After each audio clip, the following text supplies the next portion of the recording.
Hello everyone, कैसे हो आप सब। आप सभी का मेरे यूट्यूब चैनल पर दिल से स्वागत है। मैं हूं आपकी स्टोरी टेलर डॉक्टर श्री। सबसे पहले मैं आप सबको थैंक यू कहना चाहती हूं। सच कहूँ तो थोड़ा सा नर्वस हूँ क्योंकि ये मेरी पहली स्टोरी टेलिंग वीडियो है। लेकिन मुझे पूरी उम्मीद है कि आप सब मुझे इतना प्यार देंगे कि ये सफ़र हम सब मिलकर कंप्लीट करेंगे। और सच कहूँ तो मुझे आपके सपोर्ट की बहुत ज़रूरत है। तो आज से शुरू हो रही है एक बहुत ही इमोशनल सीरीज़ जिसका नाम है प्यार का नया एहसास। ये सिर्फ एक लव स्टोरी नहीं है, ये कहानी है दर्द की, उम्मीद की, एक माँ के स्ट्रगल की और उन दो दिलों की। उनकी ज़िंदगी एक दिन एक ही रास्ते पर आ जाएगी। तो बिना देरी किए हुए शुरू करते हैं हम अपनी स्टोरी प्यार का नया एहसास। सुबह के ठीक 6 बजे मुंबई की हल्की बारिश ने पूरे शहर को धुंध की एक पतली सी चादर से ढक दिया था। सड़कों पर गाड़ियां चल रही थी। लोग अपनी अपनी ज़िंदगी की रेस में निकले हुए थे। लेकिन इस भीड़भाड़ वाले शहर के एक पुराने से अपार्टमेंट का तीसरा फ्लोर पर एक छोटा सा घर था, जहाँ हर दिन की शुरुआत किसी सपने से नहीं बल्कि जिम्मेदारी से होती थी। अलार्म की आवाज़ लगातार बज रही थी। बेड पर लेटी हुई आरोही शर्मा ने धीरे से आंखें खोली। कुछ पल तक वो सीधा छत को देखती रही, जैसे खुद को याद दिला रही हो कि एक और दिन शुरू हो चुका है। उसने बेड के पास रखी घड़ी देखी, फिर एक गहरी सांस ली और उठकर खड़ी हो गई। रूम बहुत सिंपल था। दीवार पर पुराना पेंट था, एक कोने में लकड़ी की अलमारी और दूसरी तरफ एक छोटी सी स्टडी टेबल। लेकिन उस रूम के सबसे खास चीज़ थी दीवार पर लगी एक फ़ोटो। उस फोटो में आरोही एक लड़के के साथ मुस्कुरा रही थी। आरोही उस फोटो के पास गई। उसने उंगलियों से फ्रेम पर जमी हल्की सी धूल साफ की, उसकी आंखें भर आई और कहती है, गुड मॉर्निंग, आज भी तुम्हारी याद बहुत आती है। कुछ पल के लिए कमरे में सिर्फ खामोशी थी, लेकिन तभी दूसरे कमरे से एक छोटी सी आवाज़ आई, मम्मा। बस उस एक आवाज़ ने आरोही की आंखों के आंसू रोक दिए। उसने जल्दी से अपना चेहरा साफ किया और स्माइल करते हुए दूसरे कमरे की तरफ बढ़ गई। 5 साल का विहान कंबल में उलझा हुआ बैठा था। उसके बाल पूरी तरह बिखरे हुए थे और आंखों में नींद थी। जैसे ही उसने आरोही को देखा, वो बेड से उतरकर सीधा उसके गोद में आ गया और कहता है, गुड मॉर्निंग मम्मा। आरोही ने उसके माथे पर किस किया और कहा, गुड मॉर्निंग मेरा चाम। विहान ने आंखें मसलते हुए पूछा, मम्मा आज इंटरव्यू है ना। आरोही एक पल के लिए चुप हो गई और कहा, हाँ बेटा, इस बार जॉब मिल जाएगी ना। ये सवाल सुनते ही आरोही का दिल भर आया। उसने स्माइल करते हुए अपनी छोटी फिंगर आगे बढ़ाई और कहा, प्रॉमिस मम्मा, पूरी कोशिश करेंगे। विहान भी अपनी छोटी फिंगर उसके फिंगर से लॉक कर देता है और कहता है, प्रॉमिस। और दोनों ज़ोर से हंस पड़ते हैं। उस घर में पैसे की कमी थी, लेकिन प्यार की कभी कमी नहीं थी। किचन में गैस जलती है। आरोही जल्दी जल्दी ब्रेकफास्ट बनाना शुरू करती है। एक तरफ ब्रेड टोस्ट हो रही थी और दूसरी तरफ दूध गर्म हो रहा था। विहान डाइनिंग टेबल पर बैठा ड्राइंग बना रहा था। उसके बाद वो कहता है, मम्मा मम्मा देखो। आरोही मुड़कर देखती है। पेपर पर एक छोटा सा घर बना था। उस घर के बाहर 3 लोग खड़े थे। एक मम्मा, एक विहान और एक और इंसान था। आरोही थोड़ा हैरान हुई और पूछा, ये कौन है बेटा? विहान मासूमियत से बोला, ये पापा है। मैंने सपने में देखा था। विहान की ड्राइंग देखने के बाद आरोही कुछ देर तक वहीं खड़ी रह गई। उसके चेहरे पर हल्की सी मुस्कान थी, लेकिन आंखों में छुपा हुआ दर्द साफ नज़र आ रहा था। हर सुबह की तरह आज भी उसने अपने इमोशंस को दिल के किसी कोने में दबा दिया, क्योंकि उसके पास टूटने का वक्त नहीं था। उसके पास सिर्फ अपने बेटे के लिए जीने की जिम्मेदारी थी। उसने किचन का सारा काम ख़त्म किया और विहान के लिए स्कूल यूनिफॉर्म निकालने लगी। विहान, जल्दी रेडी हो जाओ वरना स्कूल बस चली जाएगी। बस मम्मा, 2 मिनट। ये 2 मिनट तुम्हारे कभी ख़त्म ही नहीं होते। दोनों हंसने लगे। थोड़ी देर बाद विहान स्कूल यूनिफॉर्म पहन कर आया। वाइट शर्ट, ब्लू शॉर्ट्स, छोटा सा स्कूल बैग और गले में वाटर बॉटल। आरोही उसके बाल सेट करने लगी। मम्मा, आरोही कहती है, आप जब इंटरव्यू देने जाओगे ना, बिल्कुल टेंशन मत लेना। आरोही मुस्कुरा दी। तुम इतनी बड़ी बड़ी बातें कब से करने लगे? टीवी में मोटिवेशन वाली वीडियो देखती थी। आरोही जोर से हंस पड़ी। अच्छा जी, मैं सच बोलूँ रहा हूँ, आप बेस्ट हो। ये छोटी सी बातें आरोही के लिए किसी अवार्ड से कम नहीं थी। उसने विहान को गले लगा लिया। थैंक यू मेरा चाम।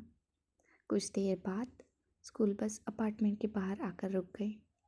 विहान बस में चढ़ते वक्त एक बार फिर से पीछे मुड़कर बोला, मम्मा, शाम को गुड न्यूज़ देना।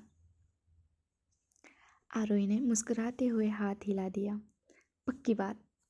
बस आंखों से उछल हो गई और उसके साथ ही आरोही के चेहरे पर मुस्कान भी धीरे धीरे गायब हो गई। वो सीधा घर के अंदर गई। टेबल पर रखी एक फ़ाइल उठाई। उस फाइल के अंदर उसकी graduations degree, MBA certificate, experience letter और कुछ इंटरव्यू रिजेक्शंस लेटर पड़े हुए थे। उसने उन रिजेक्शंस लेटर को देखा। 1, 2, 3, 7, 10। पिछले 6 महीनों में उसने कितनी कंपनीज़ के इंटरव्यू दिए थे, शायद अब उसे खुद भी याद नहीं था। हर जगह एक ही जवाब मिलता था, sorry, we are looking for someone with recent experience, या फिर वी विल कॉन्टैक्ट यू। और वो कॉन्टैक्ट कभी आया ही नहीं। आरोही ने आंखें बंद करके एक गहरी सांस ली। नहीं, इस बार सब ठीक होगा। उसने भगवान के छोटे से मंदिर के सामने दिया जलाया। बस एक नौकरी मिल जाए, मेरे लिए नहीं, मेरे बेटे के लिए। उसकी आंखों से एक आंसू निकलकर सीधा ज़मीन पर गिर गया।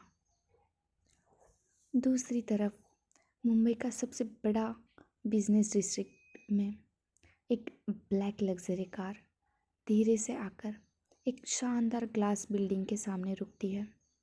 बिल्डिंग के बाहर बड़े बड़े सिल्वर लेटर्स में लिखा था, मल्होत्रा ग्लोबल एंटरप्राइजेस।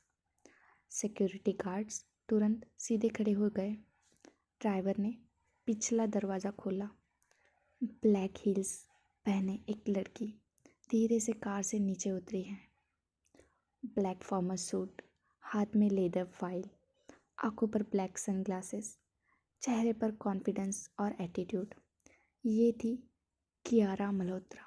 सिर्फ 30 साल की उम्र में उसने अपने दम पर बिजनेस वर्ल्ड में वो नाम काम लिया था जहाँ बड़े बड़े बिजनेस वुमेन भी उसे मिलने के लिए अपॉइंटमेंट लेते थे। जैसे ही वो बिल्डिंग के अंदर एंटर हुई, good morning ma'am, good morning ma'am, good morning ma'am. हर एम्प्लॉय उसे देखते ही रिस्पेक्ट में खड़ा हो गया। लेकिन कियारा ने सिर्फ हल्का सा सर हिला दिया। ना स्माइल, ना कोई एक्स्ट्रा बात, सीधा लिफ्ट की तरफ चल दी। लिफ्ट का बटन प्रेस करते ही उसके सेक्रेटरी नैना भागते हुए आई। Good morning ma'am. कियारा कहते मॉर्निंग। आज 11 बजे बोर्ड मीटिंग है। कियारा कहती है आई नो। 2 बजे सिंगापुर क्लाइंट्स के साथ ऑनलाइन कॉन्फ्रेंस। और 4 बजे HR इंटरव्यूज़ भी है। कियारा ने बिना उसकी तरफ देखा कहा HR हैंडल करेगा। जी मैम। लिफ्ट का दरवाज़ा बंद हो गया। नैना ने एक गहरी सांस ली। ये वुमन कभी स्माइल भी करती होगी क्या? उधर आरोही भी ऑटो में बैठी कंपनी की तरफ जा रही थी। ऑटो ट्रैफिक सिग्नल पर रुकता था। आरोही अपनी फाइल को और मजबूती से पकड़ लेती है। उसके दिल की धड़कनें तेज़ थी। उससे बिल्कुल भी अंदाज़ा नहीं था कि जिस कंपनी में वो जॉब मांगने जा रही है उस कंपनी की CEO उसकी ज़िंदगी का सबसे बड़ा इम्तिहान बनने वाली है। मुंबई का ट्रैफिक हमेशा की तरह अपनी रफ्तार में था। हॉर्न की आवाज़ें, सिग्नल पर रुकती गाड़ियाँ और भागते हुए लोग, हर किसी को कहीं ना कहीं पहुंचने की जल्दी थी। लेकिन ऑटो की पिछली सीट पर बैठी आरोही के लिए वक्त जैसे धीरे चल रहा था। उसके हाथ में इंटरव्यू वाली फाइल थी और वो बार बार उस फाइल को खोलकर सर्टिफिकेट्स चेक कर रही थी। सब डॉक्यूमेंट्स है ना? आधार, रिज्यूम, डिग्री। उसने एक बार फिर सब चेक किया और फाइल बंद कर दी। ऑटो ड्राइवर ने पीछे देखते हुए बोला, मैडम टेंशन मत लो, भगवान सब अच्छा करेगा। आरोही ने हल्की सी मुस्कान के साथ सर हिला दिया और कहा, थैंक यू भैया। कुछ ही देर बाद ऑटो एक बहुत ही बड़ी और मॉडर्न क्लास बिल्डिंग के सामने रुक गया। आरोही ने जैसे ही बिल्डिंग की तरफ देखा उसकी सांसें एक पल के लिए थम सी गई। Malhotra global enterprises, silver letters धूप की रोशनी में चमक रहे थे। कितनी बड़ी कंपनी है, उसने धीरे से खुद से कहा। उसने ऑटो का किराया दिया, अपना दुपट्टा ठीक किया और फाइल को अपने सीने से लगाकर बिल्डिंग के अंदर चल दी। रिसेप्शन एरिया किसी 5 स्टार होटल से कम नहीं लग रहा था। वाइट मार्बल फ्लावर, बड़े क्रिस्टल लाइट्स, फ्रेश फ्लावर्स और हर तरफ प्रोफेशनल एम्प्लॉयज़। आरोही एक पल के लिए खुद को बहुत छोटा महसूस करने लगी। रिसेप्शन पर बैठी लेडी ने प्रोफेशनल स्माइल के साथ पूछा, good morning ma'am, how may I help you? जी, मेरा आज इंटरव्यू है। Your name? Aarohi Sharma. Receptionist ने कंप्यूटर चेक किया।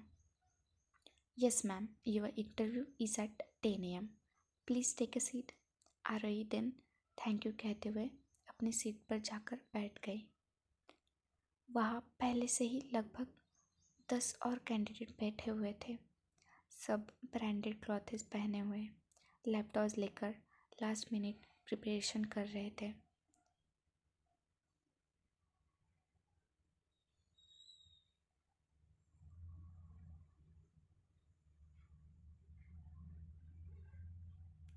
आरोही ने अपनी सिंपल कॉटन कुर्ती की तरफ देखा, फिर उन सब की तरफ।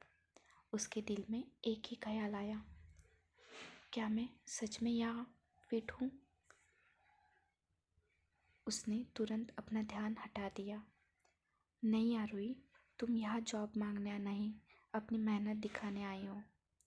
इसी बीच ऊपर CEO फ्लोर पर कियारा अपने कैबिन में लैपटॉप पर क्वार्टरली रिपोर्ट्स देख रही थी। उसके कैबिन की पूरी वॉल ग्लास की बनी थी, जहाँ से पूरा मुंबई नज़ारा आ रहा था। सेक्रेटरी नैना अंदर आई और कहा, ma'am board members conference room में वेट कर रहे हैं। कियारा ने लैपटॉप बंद किया। Let's go. बोर्ड्स मीटिंग शुरू हुई। एक डायरेक्टर ने प्रेजेंटेशन के दौरान कहा, मैम अगर हम ये प्रोजेक्ट 6 मंथ्स पोस्टपोन कर दें तो रिस्क कम हो जाएगा। कियारा ने सीधा उसकी आंखों में देखा। सक्सेसफुल लोग रिस्क से भागते नहीं, रिस्क को कैलकुलेट करके उससे प्रॉफिट में बदलते हैं। पूरा कॉन्फ्रेंस रूम खामोश हो गया। सबको पता था कि कियारा मल्होत्रा गलत डिसीजन बहुत कम लेती है। मीटिंग ख़त्म होते ही सब बाहर निकल गए। नैना ने धीरे से कहा, मैम, एचआर इंटरव्यूज़ चल रहे हैं। कियारा ने सिर्फ इतना कहा, फाइन। और फिर वो अपने कैबिन की तरफ चल दी। नीचे वेटिंग एरिया में एचआर मैनेजर ने कैंडिडेट्स के नाम बुलाना शुरू किया। मिस्टर रोहन, मिस स्नेहा, एक एक करके सब अंदर जा रहे थे और बाहर आ रहे थे। हर बार आरोही का हार्ट बीट और तेज़ हो जाता। आखिरकार मिस आरोही शर्मा, उसका नाम सुनते ही उसने एक गहरी सांस ली। ऑल द बेस्ट, पास बैठी एक कैंडिडेट ने मुस्कुरा कर कहा। आरोही ने कहा, थैंक यू। आरोही धीरे धीरे इंटरव्यू रूम की तरफ चल दी।